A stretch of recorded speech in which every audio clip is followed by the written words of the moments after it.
I love tasks. I love them so much, I move them forward day after day after day. And I'm a listicizer.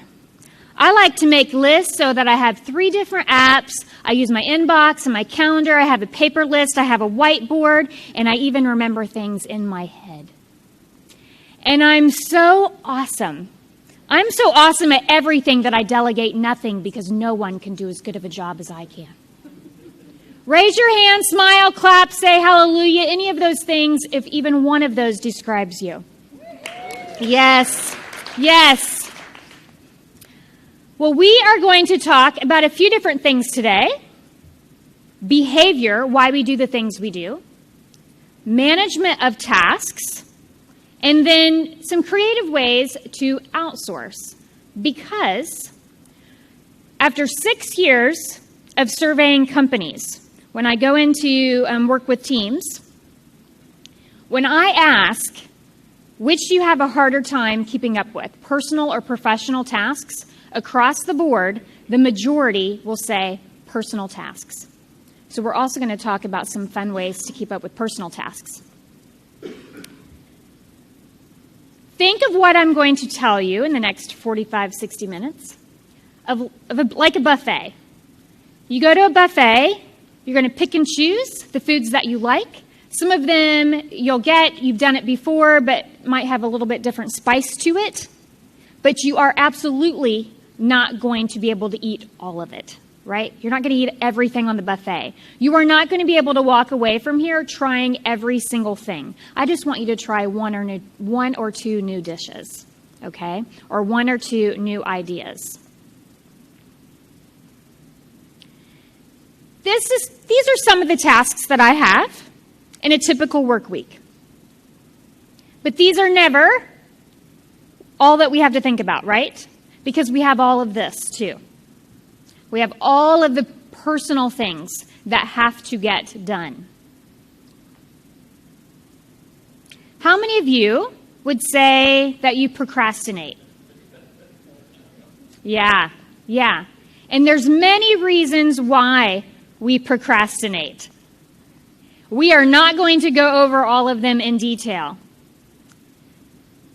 But a big one is decision fatigue. And this is what happens.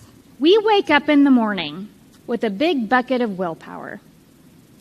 And every time we make a decision, what do I eat for breakfast? What color lipstick do I wear? Which route do I take to work?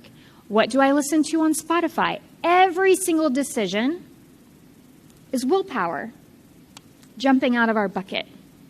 So that by the end of the day, we don't have as much willpower. We are not as smart with our decisions.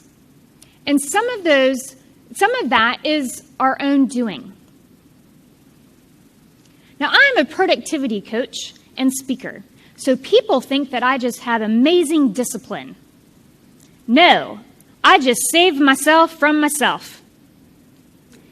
And I set up systems because systems are sexy. Right? So, some of the things that I'm going to tell you today are system related, but also ways to save yourself from yourself. Okay.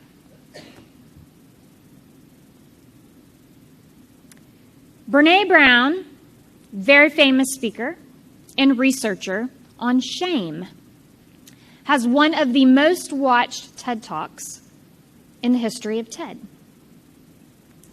Eye-opening to me as a recovering perfectionist and overachiever when I started listening to her talks and reading her books on shame.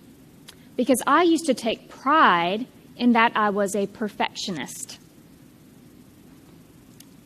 And then, after I started learning more about what perfectionism is, I realized that that's not really what I wanted to be. Perfectionism can be crippling.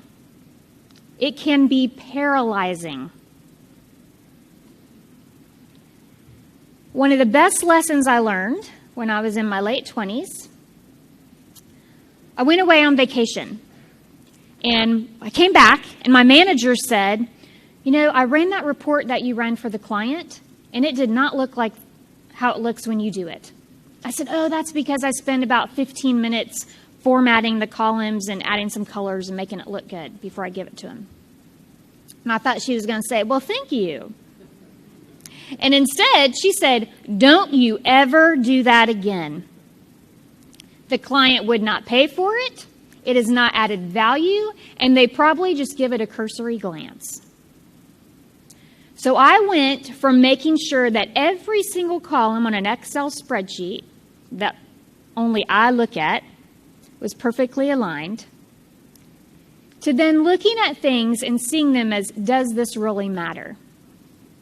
Can it be good enough? Because Marcey 1.0, everything had to be perfect. But what I realize is it actually stifled me. It stifled my creativity, for sure. And perfectionism is a big reason why some of us procrastinate. And there are definitely things that do need to be perfect, right? My website, if there is a typo on it, it is going to be fixed. If you see a typo on my website, please tell me. I will fix it right away. But if I text you and I accidentally misspell something, please don't send me a text back correcting my text. And don't worry, you don't have to correct yourself on your text, because that's just another text that I have to delete. I am not the officer of corrections. So something like that, look, it's very easy to think about, website or a blog post, no typos. A tweet, a little bit more forgiving, right?